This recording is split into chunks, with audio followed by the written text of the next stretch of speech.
WELSTech is a bi-weekly podcast exploring the intersections of technology and ministry. It is part of the podcast network sponsored by WELS, the Wisconsin Evangelical Lutheran Synod. Our show today is hosted by Martin Spriggs and Sally Draper.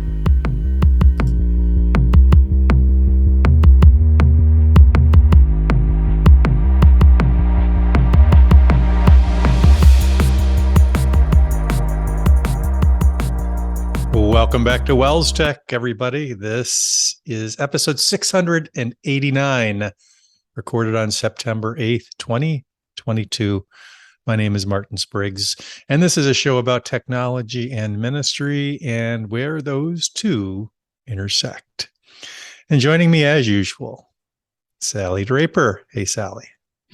Hey, Martin, that intersection's a little bit north of you today because I'm podcasting for the first time ever from a brand new city, and that is Kaukauna, Wisconsin today. We're in God's country again.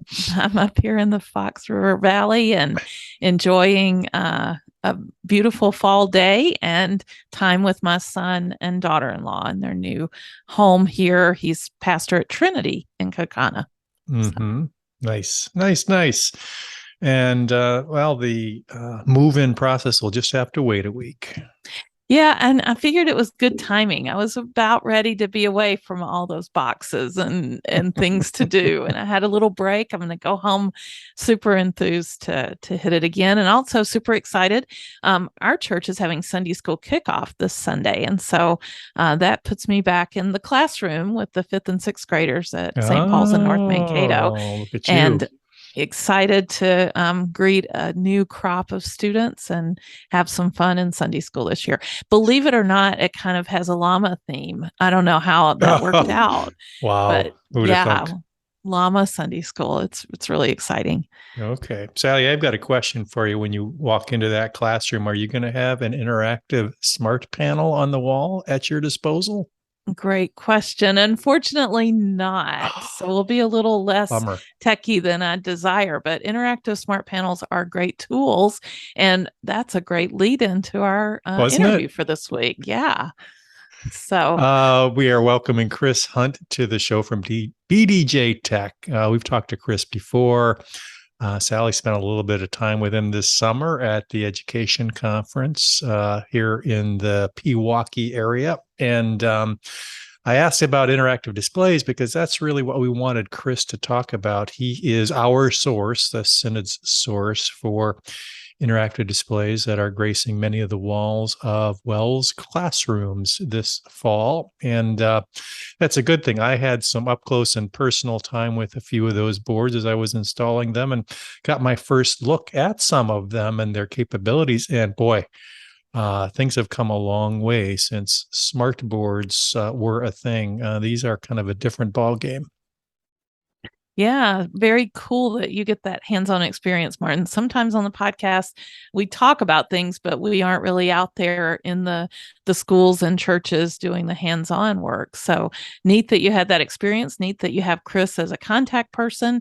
And he has some exciting news about some software updates even that are happening. So good stuff in this interview. We're really pleased to welcome back to the show a friend of WELSTech, I think we could call him, Chris Hunt, Director of Sales for the Midwest for BDJ Tech. Hey, Chris. Hello. How are you? Thanks for having me today. Oh, our pleasure. Thanks for joining us on short notice. Wanted to take some time and talk about some of the newest classroom technology, specifically panel displays, interactive panel displays. And we immediately thought of our friend Chris Hunt, and we were reminded you're always top of mind because I get lots of calls for who to talk to about that and Chromebooks and all that good stuff. And we always send them some your way. But you were also at our education conference this past summer where you and Sally chatted a little bit, so we wanted to catch up a little bit about how that went. But maybe before we jump into that, tell us a little bit about yourself, what your background is, and what you've been doing Sure. with WELS. So I've been selling to school districts for 17 years.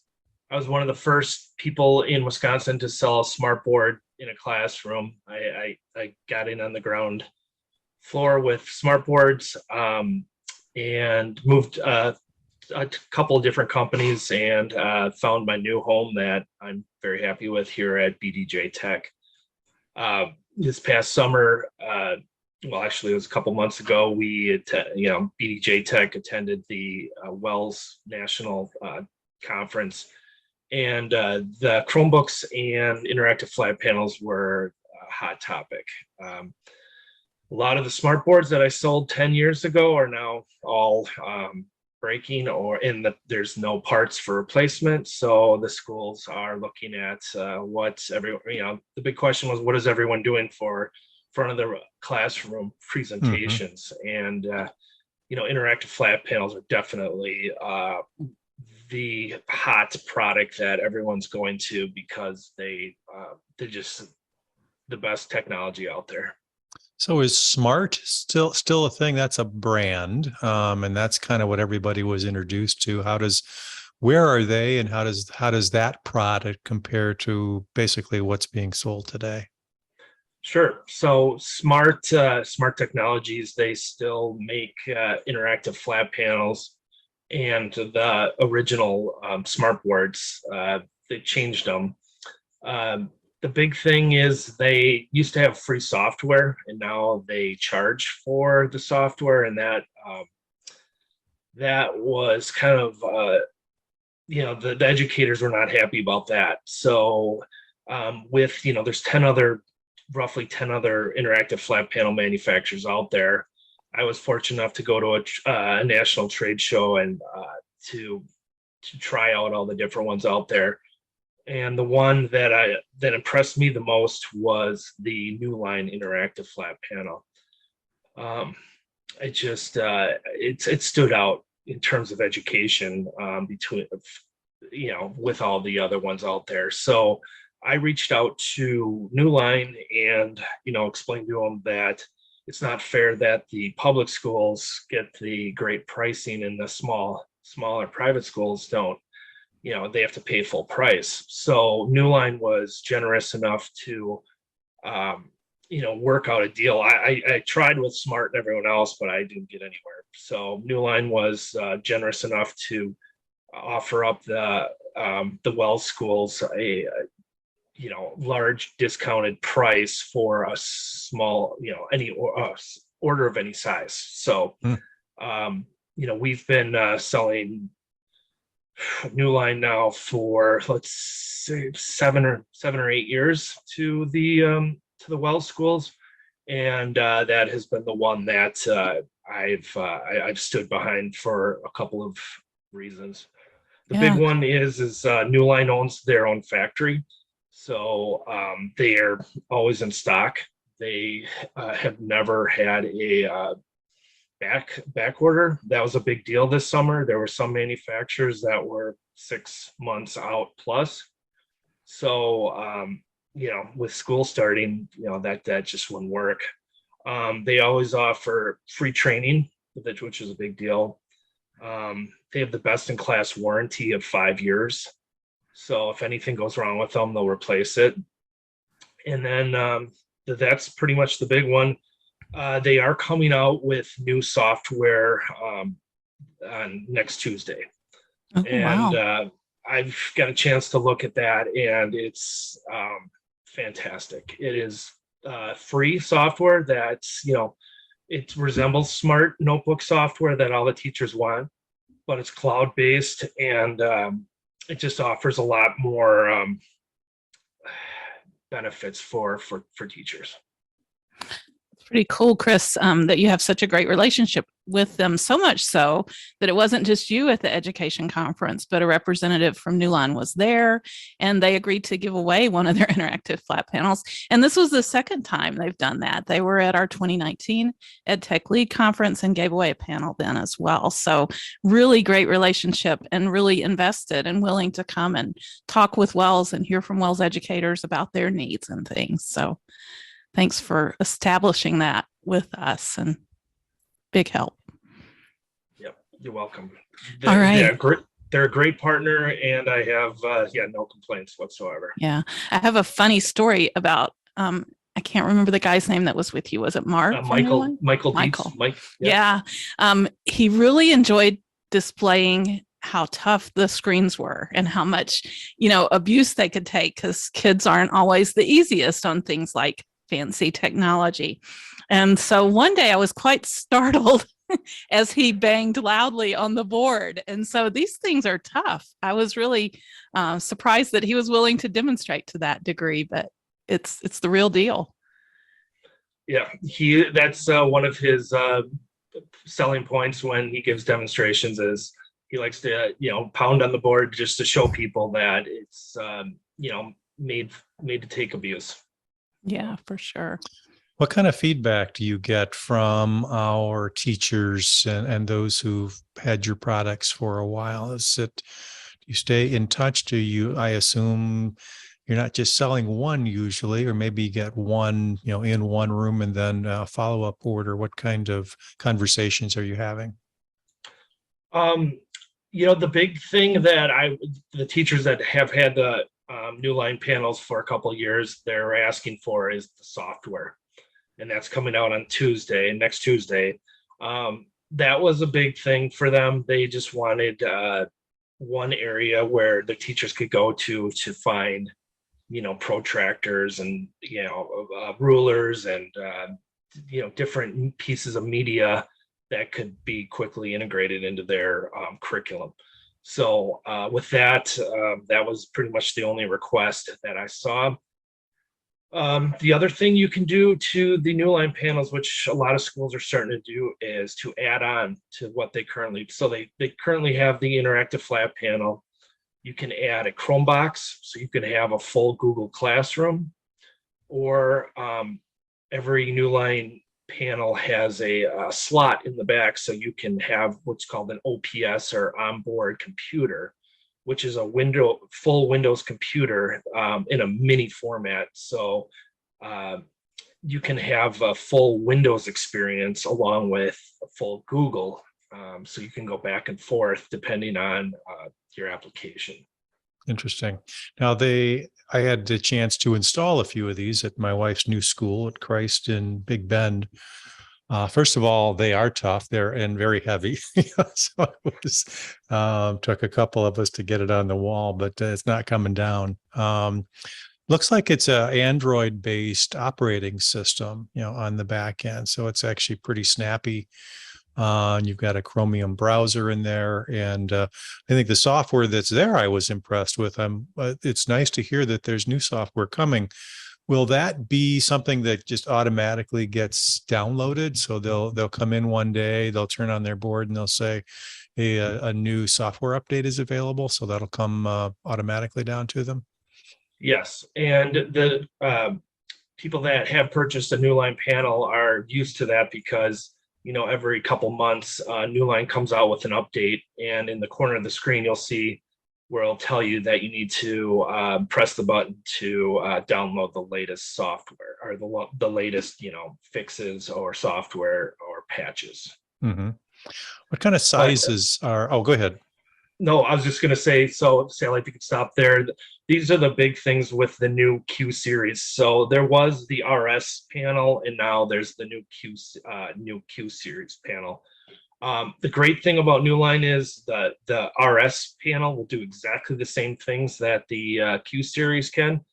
The Q series is a little bit snappier, and Wi-Fi 6. So those are a couple of benefits. Now, with everything new, you're going to pay a little bit more for the Q series, but what's great is people that purchase the RS panel, they won't notice any change. So. Mm-hmm. Yeah, I was super impressed with the snappiness with the speakers. It was a lot of these panels, you got to add your own to get decent sound out of them. Nice connectivity, lots of different options there. And the Wi-Fi 6 is actually a very big deal on campuses where it's you really need a stable connection there, especially if you're doing streaming, connecting Chromebooks, et cetera. And I think that makes a big difference. So very, very impressed with the quality. Now, are these panels able to be put on carts, or are they too heavy for that? Or what are the options there? Yes. So New Line manufactures a cart that fits all their panels. You can Okay. have one that you can, move up and down, but you have to take the panel off and move the brackets up and down. Or they make New Line, along with other manufacturers, also manufacture a stand that is powered up and down as well. That's really nice for all classrooms. Just the ability to press a button and it goes up and down. But it's also pretty expensive for Sure. that setup. Sure. But yes, stands are definitely something that a lot of schools are doing. We sell quite a few stands with the panels. hmm Tell us a little bit about the different sizes and, if you can, a little bit of, ballpark pricing. Sure. So there's the 55, 65, 75, 86, and 98. The 86 with the Wells schools has been the most popular the last couple of years. And that is because the price has come down. You're looking just under $3,000 for an 86-inch panel. Okay. The old days when you had a projector, a smart board, and all the cabling and everything, it was roughly the same price. Actually, probably a little bit more. As you know, the great thing too about these panels are it's not like an interactive projector where you had to have someone, that knew exactly how to install and do that. So you're cutting a big cost out of your budget if you can do them yourself. And hats off to all the Wells schools that have, mounted them themselves successfully. And there's Wells schools with one in every classroom, and they work perfect. So. Is there installation available? Do you work with a partner for that? Yeah, that is something that we can connect you with.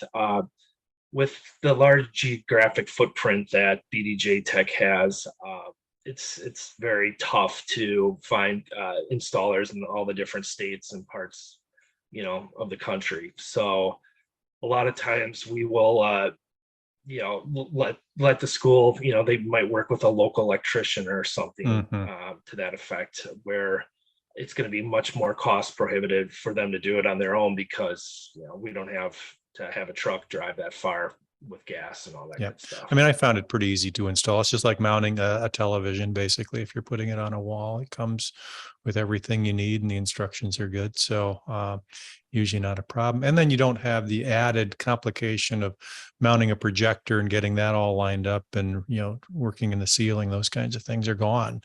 One of the things that I really like about the panels is the resolution.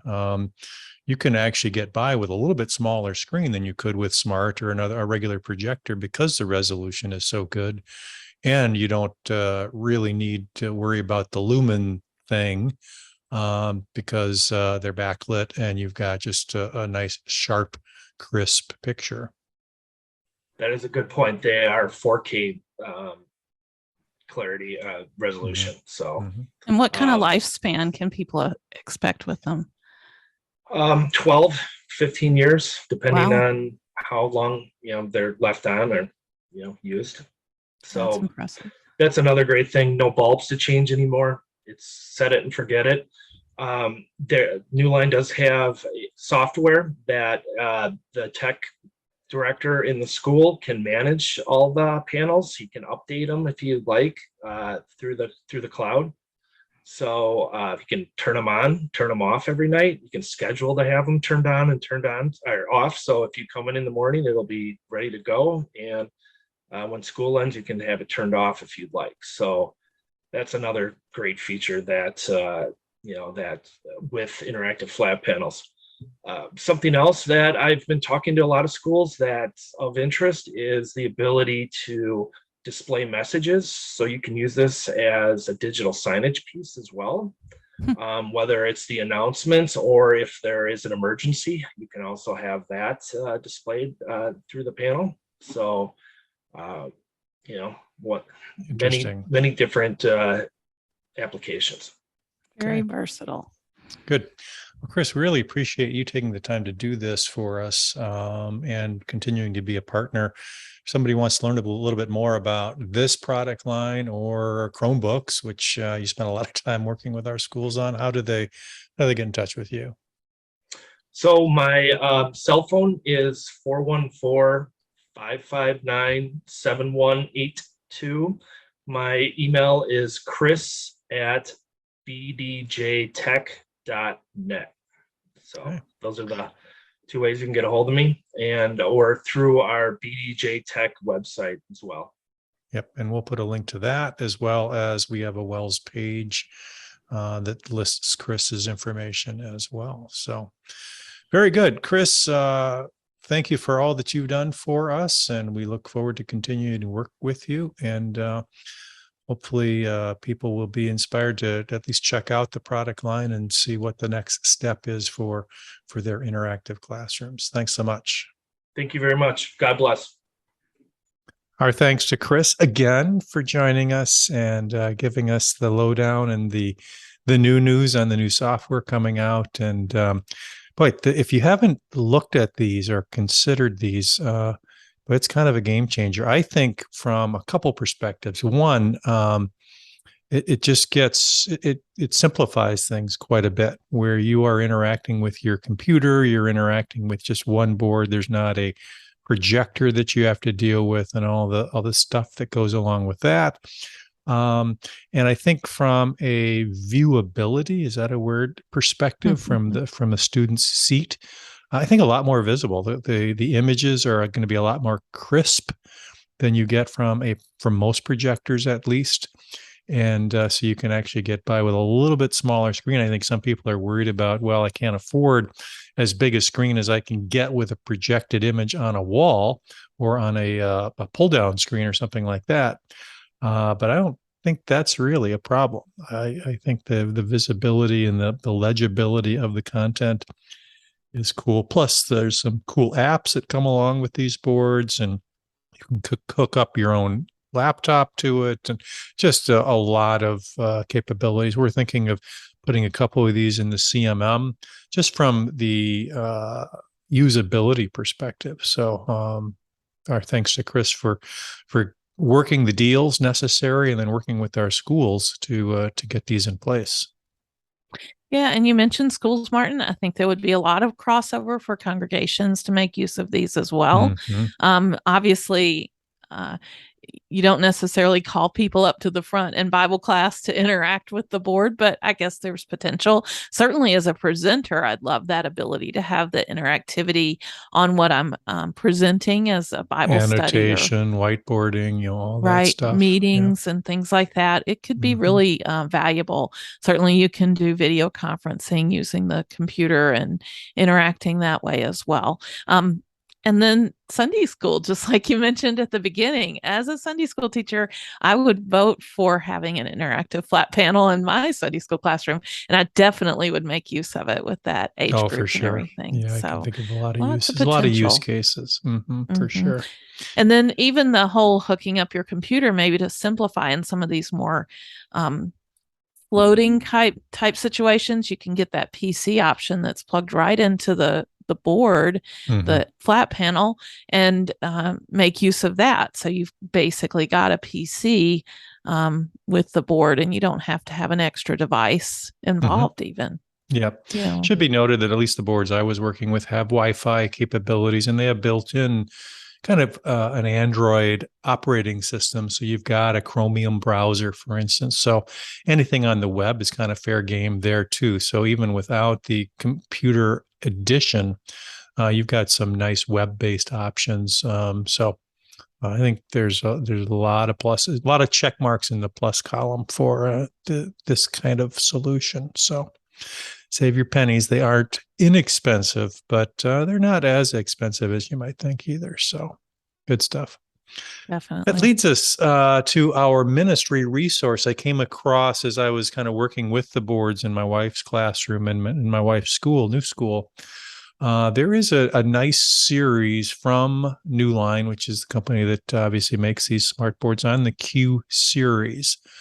So there is content on how to use the whiteboard, setup, home screen customization, hooking up a Mac or sharing a screen with a Mac. All kinds of just short, they're 1 to 2 minute kinds of quick things for teachers to get comfortable with their new interactive boards. And there's all kinds of online resources as well. Some of it built right in, but some of it online that you can get at too. But I thought I'd just call your attention to this New Line Interactive YouTube account. So subscribe to it, and you can see all the stuff from New Line related to a smartboard that may be hanging on your wall.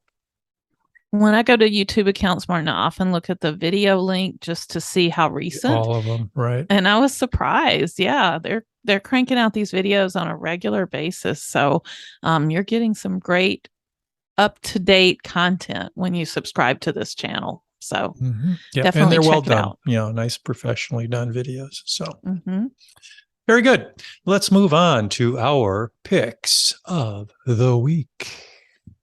And mine is a feet on the ground kind of reporter pick here. Late entry. Trinity Kakana. Yes, definitely a late entry.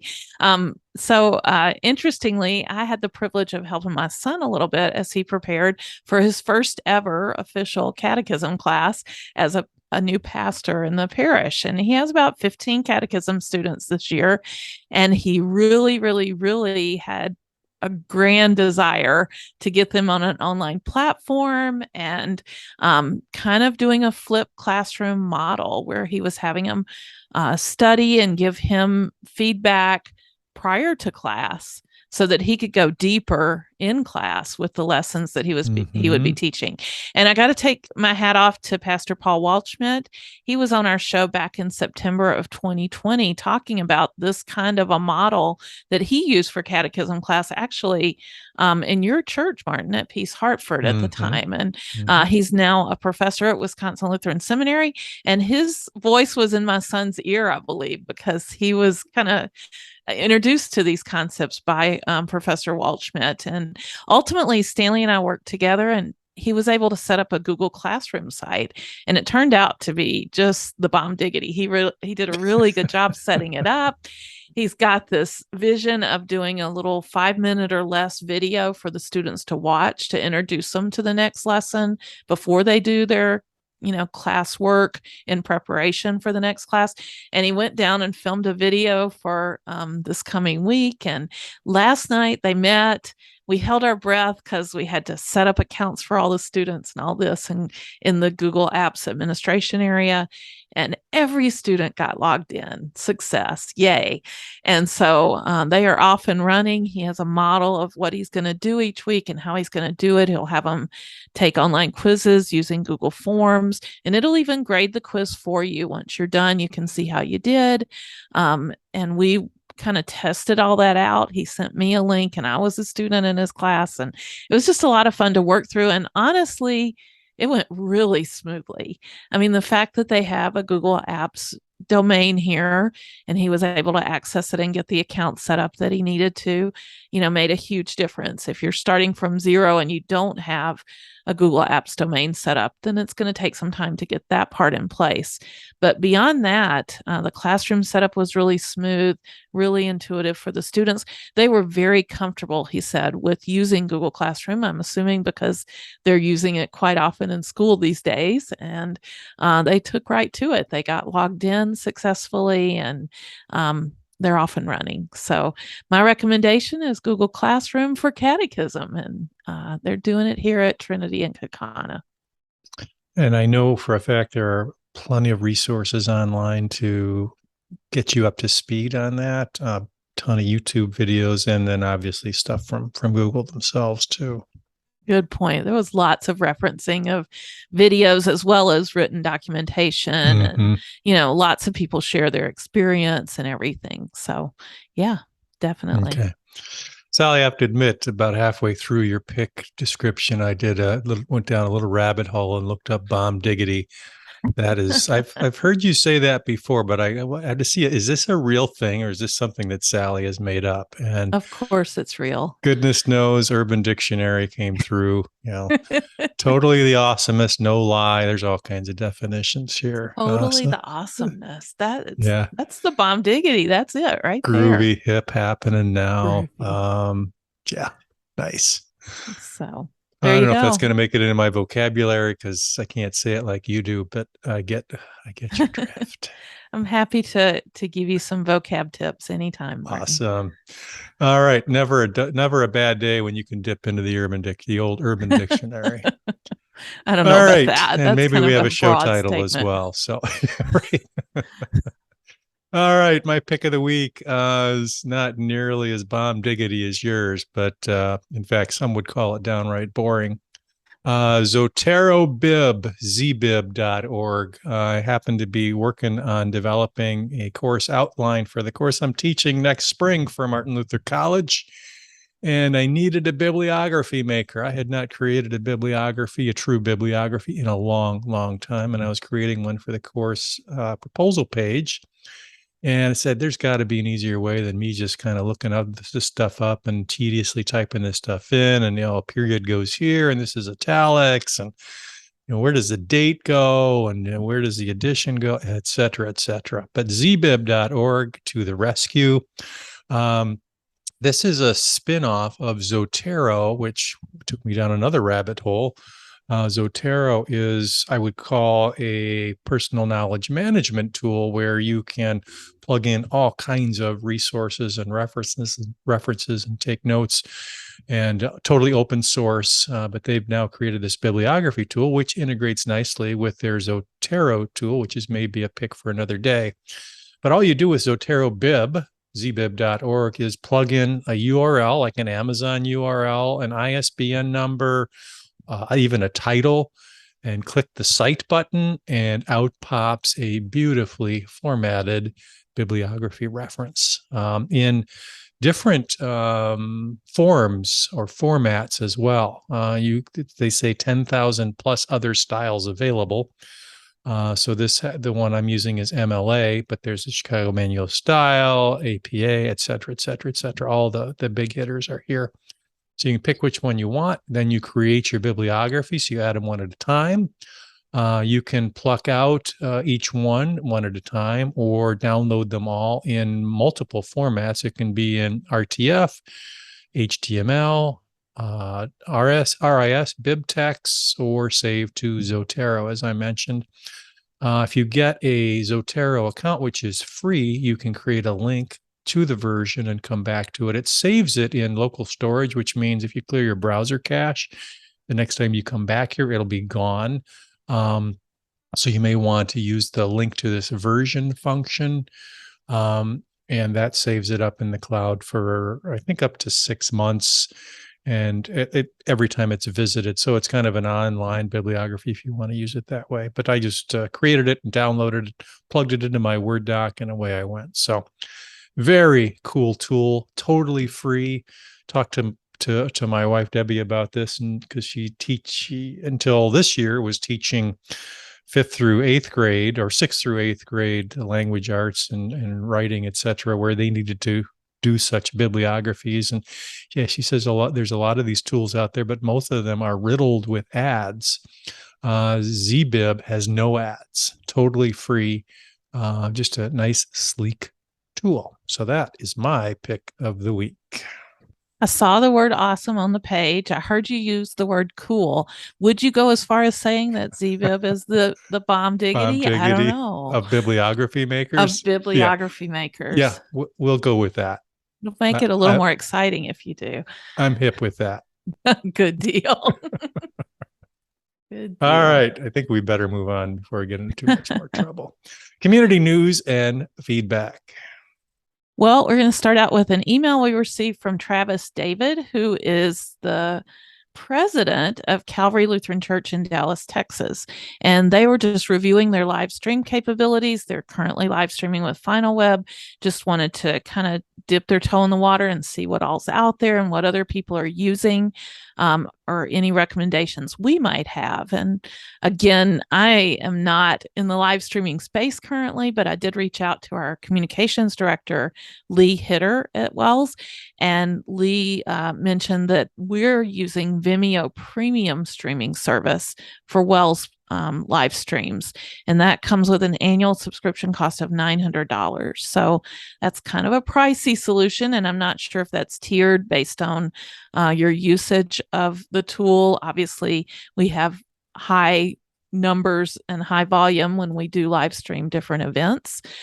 So you'd have to check that out for yourself. It looks like when you visit the page, and I'll include a link in the show notes, it's more about reach out to us and contact us, and we'll talk to you about pricing. They don't have it fully disclosed on their website as far as I could find, but definitely solid player. Vimeo Premium used to be the tool Livestream. That was kind of the brand. And I think Vimeo purchased that tool and integrated it into the Vimeo video platform. Martin, you actually did some writing on this back when the pandemic happened. It was a pretty popular topic as everyone was scrambling to continue to have worship services when their churches were shut down. And you have a really great blog post out there with live streaming guidance for churches. And so if anybody's just getting started or wants to give it a read as kind of, let's see where we are, kind of like Travis was doing, are we doing the best we can with what we're live streaming? What are the possibilities? And this is a perfect article to kind of give you some of that perspective, if that's what you're looking for. And then two adds to that, Sally, and I don't know if I mentioned this in the article. Philip Wells, a friend of the show, has a nice website for live streaming. Maybe it's referenced in there. If not, we'll add it in the show notes. But also going back to Vimeo, I just did a quick look-see, and I had remembered when I was at Peace, we were using Vimeo for our live streaming, and I know there was a kind of a middle-of-the-road option, and I did find on their pricing page, at least the list price, $55 per month per seat, which allows up to 20 videos per month. So I think that's the ground floor of streaming with the Vimeo package. Live streaming, virtual events, and marketing integrations, it says. So marketing integrations would be things like hooking it up to Facebook Live, et cetera, et cetera. So that seems, so that's, what is that, 550, 650 something per year. So that's that seems maybe more in most people's ballpark. Okay, very good. Just check out the show notes, wellstech.wells.net, and we'll have links to those different things if you're looking for some reference materials on that. And thanks very much, Travis, for reaching out with that question. An event mention that we thought was worthy and interesting for our WELSTech listeners. This is happening at Bethany Lutheran College, and it's actually an art exhibit. Sounds really interesting. We have interviewed before Jason Jasperson. He's definitely a friend of WELSTech and a very talented artist who's now the Bethany art professor, and he's had his students work on Sunday school illustrations to be used in Zambia, so kind of a world missions connection. And they put together a set of illustrations for Zambia teachers to use in their Sunday school, and they are actually displaying the images currently in their fine arts center. So there's an art exhibit happening now through September 27th, and it looks like they had a reception already on September 1st, but I think that the Art Center is open during normal business hours daily. And so you can stop by and see these images of grace that the art students at Bethany have created for Zambia Sunday schools. What a fun project. Neat. Yep. Yeah. And then I'll take the last one, Sally. Finally, we have a job opening in our Wells Technology Department here at the Center for Mission and Ministry, and that is for a systems administrator. So we'll put a link to that in the show notes. So if you like and have experience with working with systems of all kinds, mostly Windows, Linux environments, SANs, those kinds of things. If you enjoy what gets you up in the morning is SSL certificates and Office 365 environments, boy, we got a job for you. The great news is that the person, Aaron, who is leaving that position is still with us at the CMM. He's taking on our security analyst position. So we're trying to backfill his position. So systems administrators, we do ask that they be in the Southeast Wisconsin area. So if you are interested or know somebody who might be interested, send them our way, and we'll get them hooked up with our HR department, and we'll get them through the process. Good stuff. Sally, if somebody wanted to contribute to this segment of the show, how would they do that? Well, that's a great question, Martin. I would share my screen and show them. So we have a great website, WELSTech.wels.net, where you can find the show posted and all 687 prior shows posted. And you can use the different links available there in the upper right area to social media platforms like Twitter and Pinterest and Facebook, where you can contact us or start a conversation around a different topic. There's an option for sending voicemail, and we have an email address as well. You can email us at WELSTech@wels.net. So again, find all that on our show notes webpage, WELSTech.wels.net. It is the bomb diggity. Speaking of bomb diggity, the next time we gather together, Rachel Feld and Jason Schmidt will be joining us. True awesomeness. That's right. They'll bring their own brand of sunshine, and looking forward to educationally focused conversations with those two. That's always great to get their perspective and hear how their summer went and what they're working on here in the fall as well. So tune in next time for that conversation. That's going to about do it, Sally. Thank you for your work, and thank you, listeners, for tuning in. We know that you have many podcast options out there, yet you decided to listen all the way to the end of this one. We appreciate that. So come back again next time for more WELSTech goodness. Bye-bye, everybody.